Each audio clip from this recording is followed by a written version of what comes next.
नमस्कार साथियों, 6 फरवरी एग्जाम के लिए हम आपके सामने लेके उपस्थित है 100 ऐसे इम्पोर्टेंट एंड सेलेक्टेड क्वेश्चन जो कि हिंदी के होने वाले हैं प्यारे बच्चों। तो फटाफट से वीडियो को लाइक कर दीजिएगा, चैनल को सब्सक्राइब करके शेयर करने का प्रयास कीजिएगा और टोटल 100 ऑब्जेक्टिव क्वेश्चंस को आज हम सॉल्व करने वाले हैं, जो कि इस बार आपके बिहार बोर्ड के एग्जाम में पूछे जा रहे हैं सवाल, काफ़ी इंपॉर्टेंट सवाल पूछे जा रहे हैं और उसी प्रकार आज के इस लेक्चर्स में हम क्वेश्चंस को सॉल्व करेंगे। तो पहला सवाल है कि सर बालकृष्ण भट्ट किस युग के साहित्यकार थे? तो पहला नंबर सवाल का जवाब भारतेंद्र युग, याद रखिएगा option number A correct answer होगा। टाइम वेस्ट नहीं करेंगे, ज़्यादा से ज़्यादा क्वेश्चंस करने का हम लोग प्रयास करेंगे। बातचीत शीर्षक निबंध के निबंधकार का नाम बालकृष्ण भट्ट, याद रखिएगा option number A correct answer होगा। अगला सवाल है कि सर उसने कहा था शीर्षक कहानी के रचयिता का क्या नाम है? तो ये चंदर शर्मा गुलेरी, सभी को पता होगा। नेक्स्ट क्वेश्चन है कि गुलेरी का मूल निवास स्थान कहाँ है? तो प्यारे बच्चों गुलेर कांगड़ा, हिमाचल प्रदेश, याद रखिएगा option number D correct answer होगा। अगला सवाल है कि सर संपूर्ण क्रांति शीर्षक जो भाषण ये किसने दिया था? तो जयप्रकाश नारायण ने दिया था। उम्मीद है कि सभी को याद होगा और काफ़ी बार हमने ये क्वेश्चन आपको कराए हैं।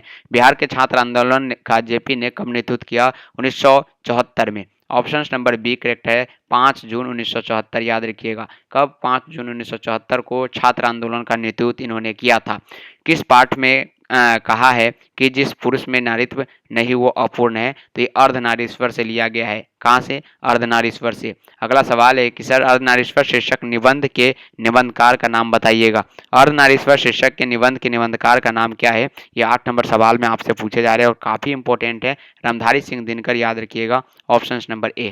अगला सवाल है 9 नंबर की सर अज्ञेय का पूरा नाम क्या है? मेरे बच्चों अज्ञेय का जो पूरा नाम है वो सच्चिदानंद हीरानंद वात्स्याय अज्ञेय, याद रखेंगे option number B correct answer होगा। किस पाठ में आया है कि सर 3 बज गए, 4 बज गए, 11 बज गए? तो ये रोज रोज क्या होता है? 3 4 11 बजता है, याद रखेंगे। लास्ट वार्निंग है, कुछ ही समय बाद आपके पेपर में ऐसे सवाल देखने को मिलेंगे, तो बिल्कुल भी इग्नोर ना करें। प्रत्येक क्वेश्चन को लगातार सीन करने का आप लोग प्रयास करें। अकेलापन किस पाठ की उक्ति से है? विपत्तियां जो है व्यक्ति को पूर्ण बनाने वाली होती है। तो 11 नंबर सवाल का जवाब जो आप सभी के लिए आ रहा है वो एक लेख और एक पत्र से आ रहा है और बिल्कुल करेक्ट आंसर है, बिल्कुल करेक्ट आंसर होगा। अगला सवाल है कि सर एक लेख और एक पत्र शीर्षक पाठ के लेखक कौन है? बताइएगा। 12 नंबर सवाल का जवाब तो ये भगत सिंह होगा, याद रखेंगे भगत सिंह। एक लेख और एक पत्र शीर्षक पाठ के लेखक जो है भगत सिंह है। ओ सदानीरा निबंध के निबंधकार का नाम जगदीश चंद्र माथुर। ओ सदानीरा निबंध के निबंधकार का नाम क्या है? जगदीश चंद्र माथुर। 4 कैसे ताल है? तो 4 जो है उथले ताल है, याद रखिएगा कैसे है? उथले है। नेक्स्ट क्वेश्चन है कि सिपाही की माँ निम्नलिखित में से कौन है? तो सिपाही की माँ जो है प्यारे बच्चों निम्नलिखित में से कौन है? बताइएगा।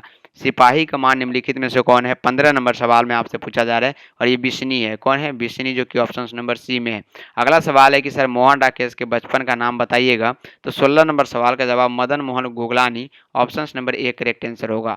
अगला है कि सर प्रगीत और समाज शीर्षक निबंध किस पुस्तक से लिया गया है? प्रगीत और समाज जो है ये वाद विवाद संवाद से लिया गया है, option number A correct answer है। अगला है कि सर जूठन क्या है? जूठन जो एक प्रकार की आत्मकथा है।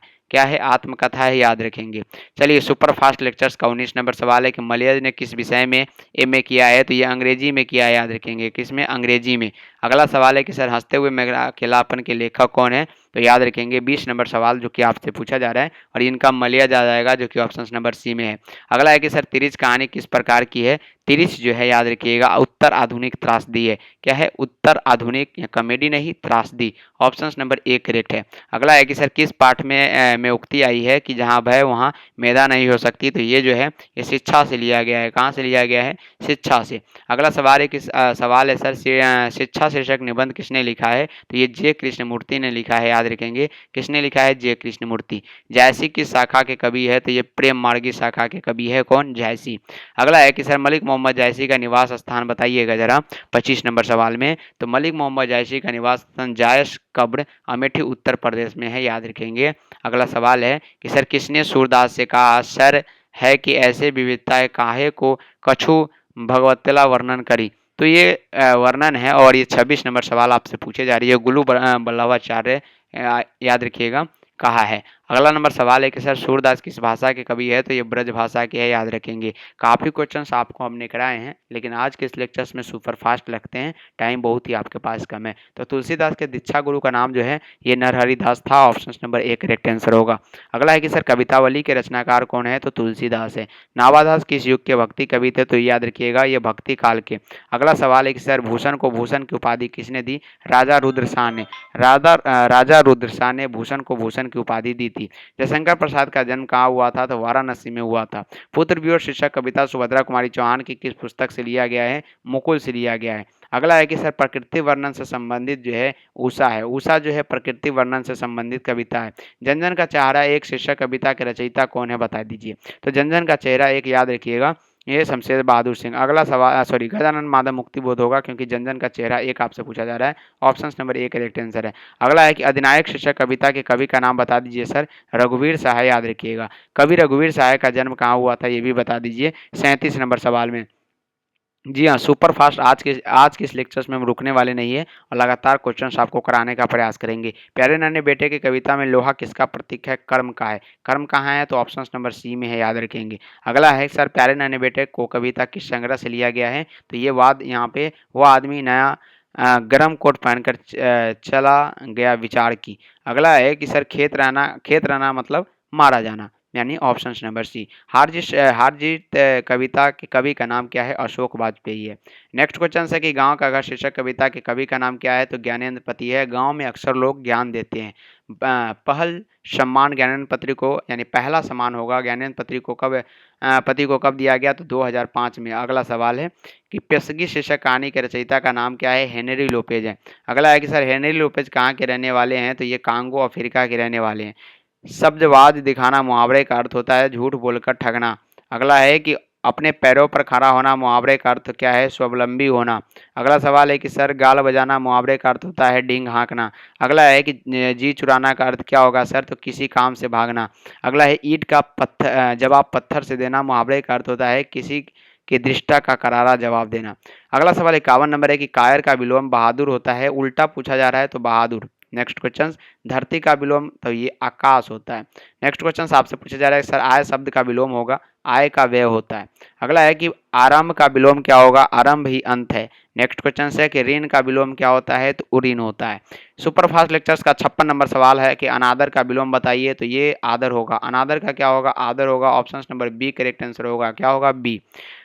अगला है कि सर कमल का पर्यायवाची शब्द क्या होगा, सरोज होगा। कमल का क्या होता है, सरोज। अरण्य का पर्यायवाची आपसे पूछे जा रहे हैं विपिन। विपिन जो है अरण्य का पर्यायवाची होता है। बादल का पर्यायवाची आपसे पूछे जा रहे हैं, मेघ भी होगा, जलद और जलधर। Option number D correct answer होंगे।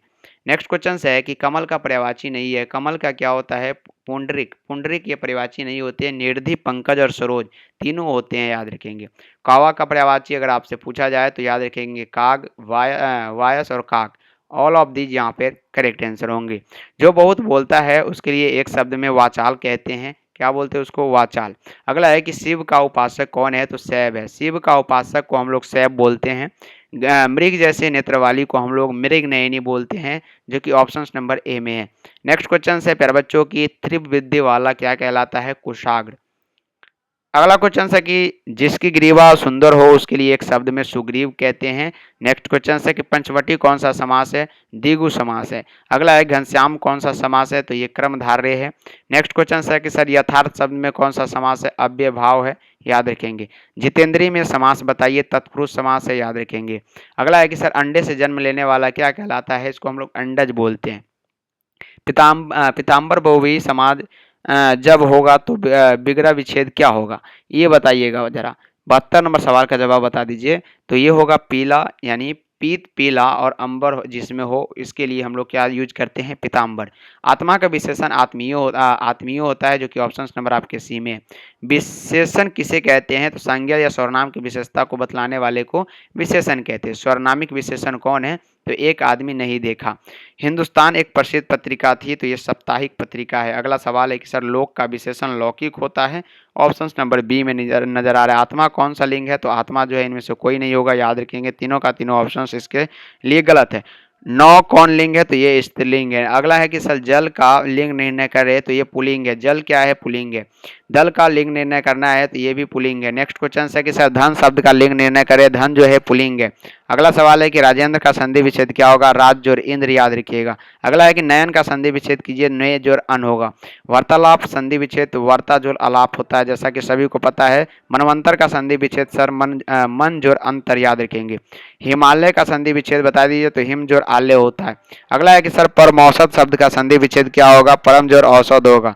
और अगला सवाल है कि उपवन में कौन सा उपसर्ग है? उप है। अगला सवाल है कि भरपेट में कौन सा है? तो ये भर उपसर्ग होगा, जैसा कि आपकी स्क्रीन के सामने 91 नंबर सवाल है। प्रतिनिधि में उपसर्ग बताइए, तो प्रति जो होगा इसका क्या होगा? उपसर्ग होगा। सर दुस्साहस में उपसर्ग बता दीजिए, तो दुत्स याद रखिएगा, उपसर्ग होगा। दुर्लभ में उपसर्ग बताइए, तो दुर याद रखेंगे, उपसर्ग है। अनंती में कौन सा उपसर्ग है? ईत, याद रखिएगा। नेक्स्ट क्वेश्चन है कि सर चचेरा में कौन सा प्रत्यय है? एरा, एरा आ रहा है चचेरा में। लड़का में प्रत्यय बताइए, आका आ रहा है। अगला सवाल है मिठास शब्द का प्रत्यय आस हो जाता है, ऑप्शन नंबर बी। आम शब्द में जो होता है एक प्रकार का पुलिंग है, याद रखिएगा, सॉरी, ऑप्शन नंबर सी में है। अगला सवाल है चक्रपाणी में कौन सा समास है? तो इस सवाल का जवाब आप लोग बताइएगा, फटाफट से बताने का प्रयास कीजिए। चक्रपाणी में कौन सा समास है? तो ये बहुव्रीहि समास हो जाएगा। अगला लास्ट क्वेश्चन है कि कृत्रिम शब्द का विलोम क्या होता है? तो ये प्राकृतिक होता है। 100 क्वेश्चंस फाइनल एग्जाम के लिए मैं आपको दे दिया हूं। फटाफट से सभी लोग इनको शेयर कर देंगे, वीडियो को लाइक कर दीजिएगा, चैनल को सब्सक्राइब करके एक बार कमेंट करने का प्रयास कीजिएगा। और यही 100 क्वेश्चंस आपके लिए रामबाण